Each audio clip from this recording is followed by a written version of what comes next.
ሰላም እንዴት ናችሁ? ውድና የተከበራችሁ የዚህ ቻናል ቤተሰቦች ሰላማችሁ ብዙ ትርፍርፍ ይበልልኝ በያላችሁበት የዓለም ዳርቻ። እንግዲህ ዛሬ እንደተለመደው በአንዳንድ ነገር መተናል ማለት ነው። እሱም እንግዲህ ሁሌም የምንመጣበት ያው በሳቅ በጨዋታ በደስታ አይደለም የምንመጣው። ምክንያቱም በየጊዜው ተኝተን ስንነሳ የምንሰማቸው ነገሮች የሚያሳዝኑ የሚያስፈሩ፣ በቃ መጨረሻው ጊዜ ነው የደረስን። አንዳንዴ ለምን ሁሉ ተወለድን? ይህንን ጊዜ ሳያዩ እውነት ለመናገር እንትን ያሉ ሰዎች እድለኛ ናቸው። ሰው ግን የመጣሁበት ዛሬ እንግዲህ ሳውዲ አረቢያ ላይ እጅግ በርካታ እስረኞች አሉ። እነሱም እንግዲህ ከአረፋ ወዲህ እንደሚገደሉ መግለጫ ወጥቷል ማለት ነው። ሰው ግን ማንም ድምፅ እየሆናቸው አይደለም። ለምንድን ነው ድምፅ የማይሆኑ እነዚህ ሰዎች? ስንት ፎሎወር ያላቸው፣ ስንት ተከታታይ፣ ስንት ትልቅ ሚዲያ ያላቸው አሉ። ግን ይህንን ማንም እየዘገበው አይደለም። ከስንት አንድ ነው እየተዘገበ ያለ እንጂ እየተዘገበ አይደለም። ለምን? እነዚህ ሰዎች ዜጎች አይደሉም ወይስ እኛ ኢትዮጵያውያን ረክሰናል ወይ?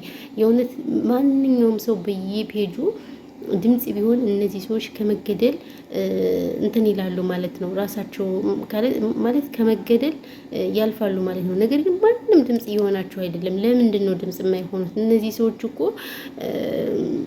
ሰው ገድለው አይደለም፣ ሰርቀው አይደለም፣ ባንክ ዘርፈው አይደለም፣ ሰው ሰይፈው አይደለም። ሁሌም እንደምለው በረሃ ለበረሃ በግ ሲጠብቁ ግመል ሲጠብቁ የተያዩት ናቸው። ስለዚህ እነዚህ ሰዎች ምንድን ነው ጥፋታቸው? እዚህ ጋር ሰርቶ መብላት ምን ሆኖ ነው ጥፋቱ?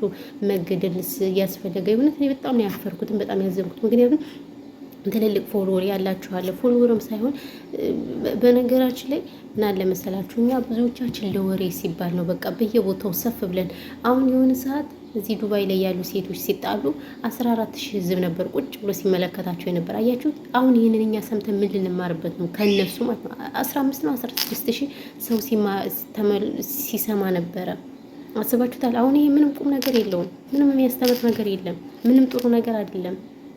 ነገር ግን ለነዚህ ሰዎች እየተሰቃዩ ስንት ዓመት ሙሉ በሙቀት በብርድ፣ የእውነት እኔ እግዚአብሔርን በጣም ኃይለኛ ሙቀት አለ። ሙቀቱ ሲመጣ በቃ ዝን የሚያደርገው በቃ ሙከይፍ ከፍተን ነው እኛ የምንቀመጠው ሴቶች። ቢያንስ ቢሞቀን እንኳን ሄደን ገላችን ታጥበን፣ እነሱ ጋር ሻምፖ አለ ወዘተ ብዙ ነገር አለ።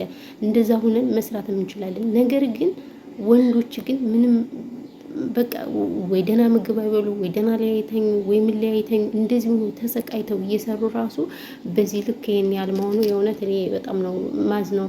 ኢትዮጵያ ላይ በቃ ኢትዮጵያውያን እኛ በየቦታው ረክሰናል። እውነት ለመናገር በየቦታው ነው የረከስ ነው። ከምሬ ነው የምላችሁ። ሌላ ሀገር ዜጋ ቢሆን ግን እንደዚህ አልነበረም። እህቶቻችን በየጊዜው ይገደላሉ። ማን ገደላቸው? ምን እንደሆኑ ሳይታወቅ እኩሉ ሽንት ቤት ገብታ ነው የተገደል ይችላል። እኩሉ ደግሞ ሰንበዲ በቃ ትናንትና መጥተው አመት ሳይሆናቸው የተበደሩትን ብር ሳይከፈላቸው እነዚህ ልጆች የእንትን ብር አዋጡ ተብለን ሲባል መስማት በጣም ነው የሚያሳዝነው፣ በጣም ነው የሚያሳፍረው። እውነት እና ምን ልላችሁ ፈልጌ ነው፣ በተለይ ቲክቶክ ያላችሁ ደና ፎሎወር፣ እኛ ባይዘው ችግር የለውም ያ 3000 በእርግጥ እኔ 3000 ፎሎወር ነው ያለ ብዬ ዝም አልልም። ለወገኔ አንድ ነገር ማለት ራሱ በጣም ትልቅ ነገር ነው።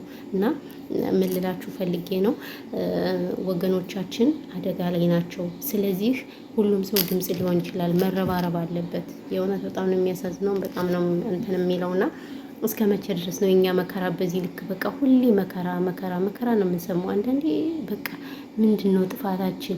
የምናየው በየፌስቡኩ በየምኑ በቃ ከአቅም በላይ ነው የእውነት የምናየውና የምንሰማው። ስለዚህ ምን ልላችሁ ፈልጌ ነው፣ ቤተሰብ ድምጽ ሆኗቸው የምር በጣም ነው የሚያሳዝኑት። ሼር አድርጉ።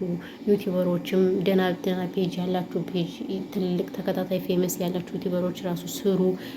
ሀቢባ በነገራችን ላይ በጣም ቢዚ ናት። በየጊዜው ነው መከራዋን የምታየው ማለት ነው። እኩሉ ትዳሬን ፈታው ብሎ ይመጣል። እኩሉ ደግሞ ሀቢባ በጣም ቢዚ ናት፣ ቢዚ እና ይሄ ነው የምለው ማለት ነው። ሁላችንም ለወገኖቻችን ድምጽ ሊሆን ይገባል ማለት ነው።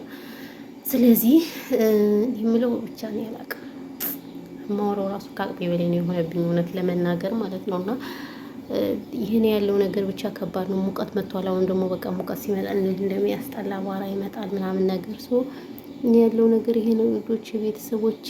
በተረፈ ግን እንዴት ናችሁ? ደህና ናችሁ? አብዘውባችሁ ወሬ አብዘውባችሁ። አዎ ሸቃሊት ኩሽና በቃ ከኩሽናት በጣም ሸቃሊት ግን ጋይስ በነገራችን ላይ በቅርብ ሀገር እገባለሁ እውነት ለመናገርና ቻናል ሼር ሰብስክራይብ አድርጉልኝ። በዚህ ቻናል ነው የምታገኙኝ ከአሁን በኋላ። ምክንያቱም ሌላ ቻናል ነበረኝ፣ እሱ ቻናል የድሮ ቻናል ስለሆነ አክቲቭ እየሆነ አይደለም እይታ ስለሌለው በዚህ ነው የምመጣው። ይሄኛው ቻናሌ ነው እየተመቸኛል አሁን ሳስበው በዚህ ነው የምመጣ ማለት ነው። ስለዚህ እናንተ ደግሞ ሰብስክራይብ አድርጋችሁ እንማማርበታለን። በተለይ ስለ ስደቱ ብዙውን ጊዜ ጋይስ እከሌት ትንሽ ናት እከሌት እውቀት የላትም ብላችሁ አትናውቁ። እውነቴን ነው የምላችሁ። ብዙ ነገር አለ። ሰው ስላነሰ ብቻ አይደለም። ብሰል ያለው በ40 ዓመቱ ይበስላል ይባላል። ገባችሁ? ስለዚህ ሰውን አትናቁ። ሰው በሰውነቱ አክብሩት እንጂ ከሌ ትንሽ ስንት ተምረው 12 ዓመት ተምረው ስንት ዓመት ለፍተው ደክመው የቤት ኪራይ አክስረው ምናምን ሰንበዲ ደብተሩ ምኑ ሳይቀራቸው ተምረው መሀይሞች ናቸው። የመሀይም አስተሳሰብ ነው የሚያስቡት። እውነት ለመናገር የተማሩ ኃይሎች ተብዬዎች እኮ ናቸው ሀገራችን አሁን እያፈረሱ ያሉት። ስለዚህ ሰውን እንዳትነቁ ማለት ነው። ማለት እንዳትነቁ ብዬ ነው። አዎ። እና ሀገራችን ከተመቻቸልን ሰላም ከሆነ ደግሞ ጸሎት አድርጉ፣ ዱዓ አድርጉ። ኢትዮጵያ የቃል ኪዳን ሀገር ናት። ኢትዮጵያ የጸሎት ሀገር ስለሆነ እንደዚህ ፈተናዋ በዝቶ ተንሳዩን የምናይበት ሩቅ ሳይሆን ቅርብ ይሆናል። ያኔ በሰላማችን ወጥተን ስንገባ ስደተኞችን የሚያስተምር ምናምን ነገር እንሰራለን። አሁን ስደት ላይ ስንሆን ብዙ እህቶች አንዳንድ የሶሻል ሚዲያ እንጠቀምም ምናምን ነገር እና በተለያየ ነገር እንጎዳለን። እኔ በጣም ብዙ መረጃ አለኝ የማወራው ራሱ በጣም ተነግሮ የማያልቅ መረጃ። ነገር ግን አሁን ወይ ወንድሞቻችን ስለሚቀድም ለወንድሞቻችን ድምፅ እንሆን በማለት እንጂ በጣም ብዙ መረጃዎች አሉ። ስለዚህ እንማማርበታለን። ቻናሉን ከዘር ከሃይማኖት ከፖለቲካ የጸዳ ቻናል ስለሆነ ስለዚህ እናንተ ደግሞ ቻናሉን ሼር ሰብስክራይብ በማድረግ ተባበሩ። ሰብስክራይብ የምታደርጉ ደግሞ አላችሁ፣ እናመሰግናለን። እና ይሄን ውላችኋል። ምንድን ነው የምለው ግን አቤት አይደክመኛ እንዴ በቲክቶክ አንዴ እኔ እኮ ልዩ ነሽ አንቺማ ልዩ ነሽ ልዩ ከረሜላ ነሽ የሚል ዘፈን አለ እና እሱን ዘፈን እንግዲህ እየዘፈንን እንትን እንላለን እና ለዛ ነው እላችኋለሁ ቤተሰቦች። በተረፈ ግን በስማሞች ይሄን ያለው ነገር እንግዲህ እግዚአብሔር አምላክ ወንድሞቻችንን በሰላም ይፈቱልን። እውነት ለመናገር በጣም ነው የሚያሳዝን፣ በጣም ነው ልብ የሚነካ እና ይሄ ነው እላችኋለሁ ቤተሰቦች። ለማንኛውም ግቢ ላጥብ እኮ ነው ግቢ ላጥብ ነው ማለት ነው። አቧራ ሆኖ እኛ ጋር ግቢ ላጥብ። እንዴት አያችሁ? እኔ የእጅን እንሱ ሲል አቤት ይሄን አስወድ እኮ አያችሁ። እኔ በጣም ነው ይሄን የምወደው እግዚአብሔር እውነት ለመናገር እና ይሄ ነው እላችኋለሁ። ስለዚህ ይሄ ነው ያለው ነገር።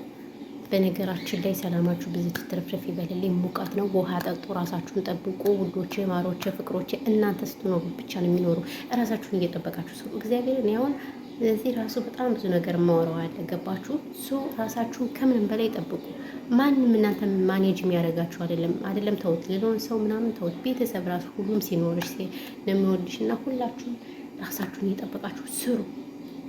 ይሄን ያለው ነገር። ሀሳብ አስተያየት ካላችሁ ኮሜንት ላይ አስቀምጡ፣ እንቀበላለን። ከተመቻችሁ ቪዲዮ፣ ካልተመቻችሁ ደግሞ ዲስላይክ አድርጉ። ኖርማል ችግር የለውም። እዚህ ሶሻል ሚዲያ ሁሉም ሰው አይወደንም፣ ብር አይደለንም እኛ። ደህና ሆኑ እሺ።